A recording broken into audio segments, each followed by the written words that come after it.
Urgent, the Provincial Court of Badajoz sentences the brother of the Prime Minister, David Sanchez. Let's begin.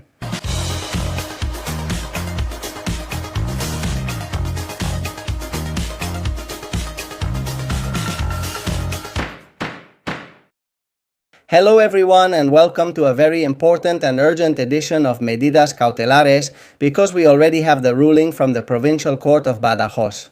We could say there's good news and bad news. The brother of the Prime Minister, David Sanchez, has been convicted of the crime of malfeasance, but he has not been sentenced to prison. He has been sentenced to 9 years of disqualification from holding public office. The former socialist president has also been convicted. Miguel Ángel Gallardo, the socialist from the Provincial Council of Badajoz who secured him the job, has been convicted of 2 counts of malfeasance and disqualified from public office for 18 years. And the other 9 defendants, each of them has also been disqualified from holding public office for that crime of malfeasance.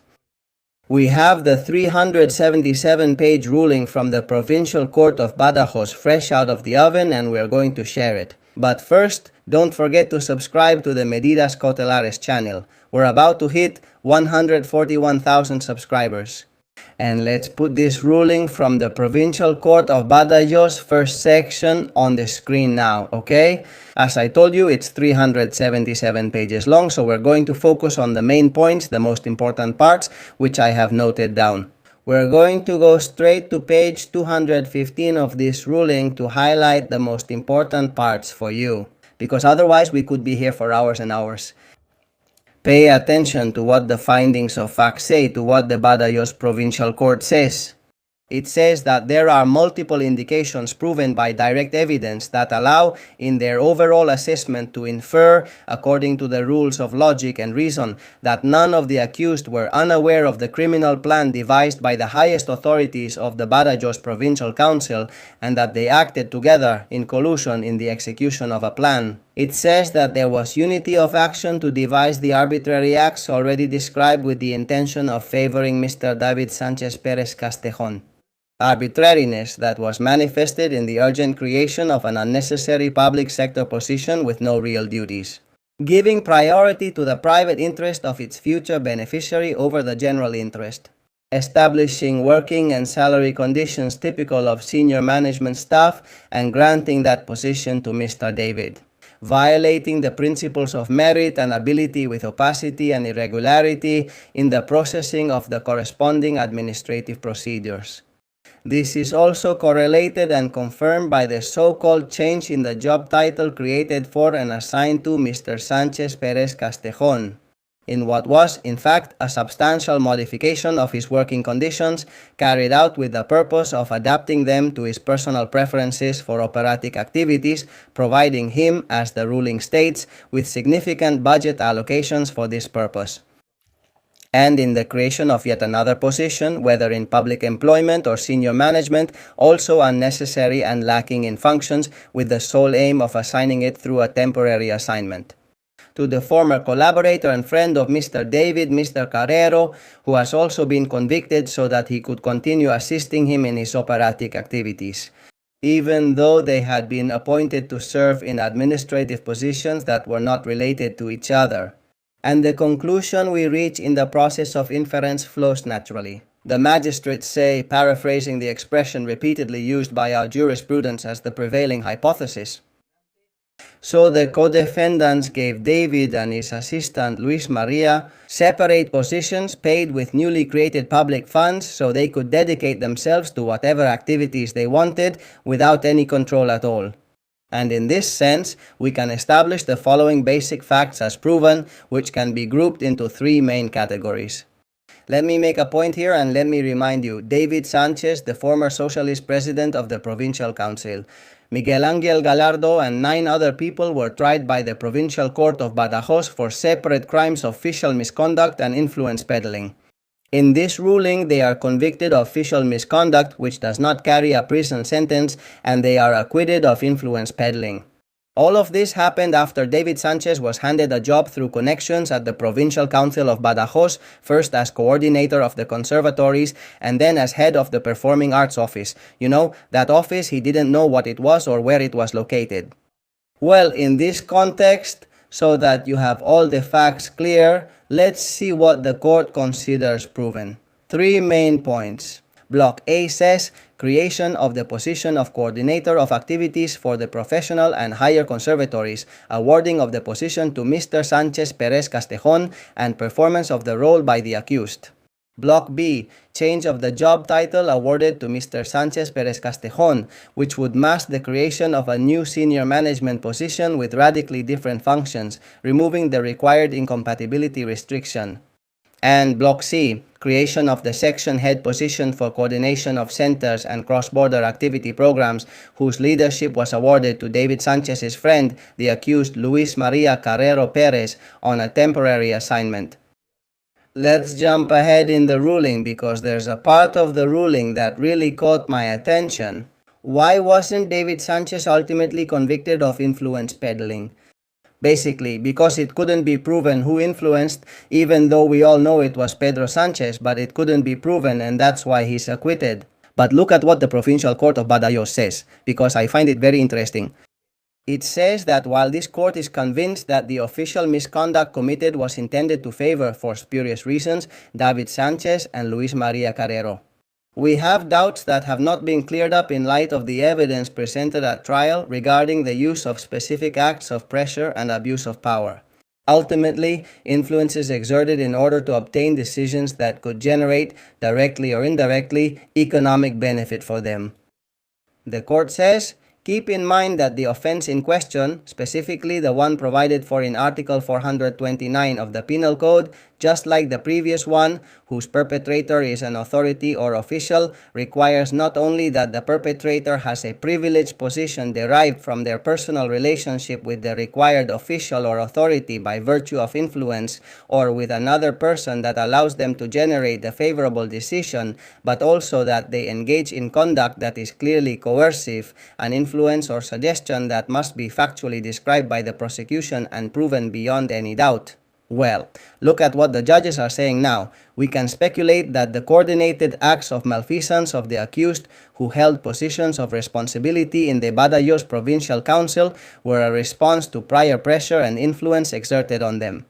But that hypothesis lacks both a factual basis developed and described by the prosecution and supporting evidence to sustain it. In short, we do not know who exerted pressure or influence over those responsible for carrying out the distortion of the law, nor in which specific actions that influence was manifested. Could we maintain, as a counter-hypothesis, that the acts of malfeasance was due to the interest or intention of favoring those who benefited from it because of their family ties? Mr. David, who was later re-elected as Party Secretary General and eventually became Prime Minister of Spain. That is Pedro Sánchez, who already held that position when the events took place, trying to win his favor after having supported the losing candidate in the party's primary elections at the party congress. That is just as Miguel Ángel Gallardo supported Susana Díaz, and since she lost, he wanted to curry favor with Pedro Sánchez and got his brother a job. Let's translate. That being the case, he says this court is forced to consider that it is not possible to convict for the crimes of influence peddling that have been the subject of accusation, but not specifically. And a complete factual description and proof, making the principle of in dubio pro reo applicable. Now that this is clear, let's move to the end of the ruling, okay? So we can see what the ruling is because it comes at the end in the last part of the judgment where the court's decision is summarized. The judges of the Provincial Court of Badajoz say that we must convict, and we do convict, as perpetrators of the following crimes, the following defendants, and to the penalties that will be stated.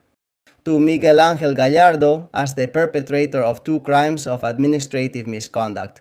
To respective penalties of disqualification from public employment or office and from exercising the right to stand for election for a period of 9 years, since there are 2 crimes of misconduct. For Gallardo, that's 18 years of disqualification. To Elisa Moriano and Cristina Núñez Fernández for a crime of administrative misconduct, each of them receives another 9 years of disqualification from public employment or office. Felix González, as the perpetrator of a crime of administrative misconduct, is sentenced to special disqualification for a period of 9 years. To Juana Chintas, María Emilia Parejo, and Francisco Martos for a crime of administrative misconduct, special disqualification from public employment or office for a period of 9 years. To the privileged brother, David Sanchez Perez Castejon, we will read this in full, of legal age and with no criminal record as a necessary participant for the crime of administrative misconduct already defined, corresponding to Block B of the paragraph of proven facts. To the penalty of special disqualification from public employment or office and from exercising the right to stand for election for a period of 9 years. To his friend Luis Maria Carrero, who was also given a position through connections, also a penalty of 9 years of special disqualification from public employment or office. And finally, to Ricardo Cabezas and Manuel Candalija for the crime of administrative misconduct, also special disqualification from public employment or office for a period of 9 years. The court says that we acquit outright the defendants of the rest of the criminal offenses they were charged with, that is, of influence peddling.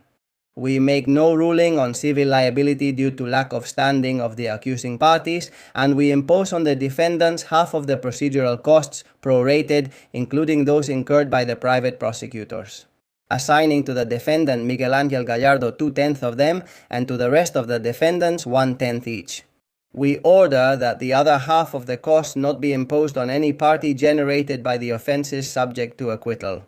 And here it also makes clear that this decision may be appealed within 10 days before the Civil and Criminal Chamber of the Superior Court of Justice of Extremadura. That is, obviously this ruling is not final yet. It can be appealed before the Superior Court of Justice of Extremadura and later also on a further appeal to the Supreme Court.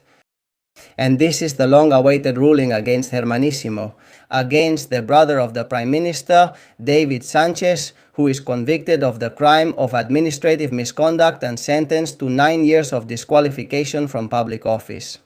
It should be noted that the former socialist president of the Provincial Council of Badajoz, Miguel Ángel Gallardo, is also convicted of 2 counts of misconduct, receiving sentences of disqualification from public office, and he was the one who allegedly gave David Sanchez a job. To Pedro Sanchez's brother, in order to ingratiate himself with Pedro Sánchez himself after Gallardo supported Susana Díaz at the Socialist Party Congress. Susana Díaz lost, and then he wanted to curry favor with Pedro Sánchez by giving his brother a job. It should be noted that the Provincial Court of Badajoz also convicts the other 9 defendants and sentences them to bans from public office for that crime of misconduct and acquits all of them of the crime of influence peddling. The ruling can be appealed to the High Court of Justice of Extremadura.